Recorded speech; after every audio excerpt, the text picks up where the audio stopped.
गाड़ी को कोई ठोकर मारकर चला जाए। दर्शन, तुम्हारे घर के खिड़की दरवाजे तुमने अच्छी तरह बंद रखे हैं और उसके बाद भी तुम्हारे घर में कोई चोर प्रवेश कर चोरी करके जाए और यदि तुम पुलिस चौकी जाकर इसकी शिकायत दर्ज कराओ तो तुम्हारी शिकायत को ज़रूर ध्यान पर लिया जाएगा। परंतु घर के तमाम खिड़की दरवाजे खुले रखे हो और कोई चोर घर में घुसकर चोरी करके जाए तो तुम्हारी शिकायत पुलिस शायद दर्ज भी नहीं करेगी, कारण चोरी तुम्हारी लापरवाही के कारण हुई है। तुमने जो सवाल पूछा है उसका यही जवाब है। ये बात सत्य है, गाड़ी तुम्हारी है और महंगी भी है, परंतु वह गाड़ी जिस रास्ते पर है वह रास्ता तुम्हारे अकेले का नहीं है।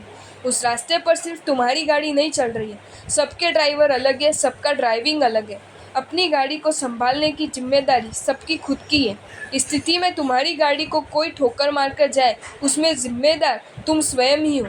याद रखना, परिस्थिति विपरीत हो सकती है, परंतु उस विपरीत जो તમને આ વિડીયો ગમ્યો હોય તો આ વિડીયોને લાઈક કરો અને મારી ચેનલ જૈન ફેક્ટ્સ એન્ડ સ્ટોરીઝને સબસ્ક્રાઈબ કરો. ધન્યવાદ.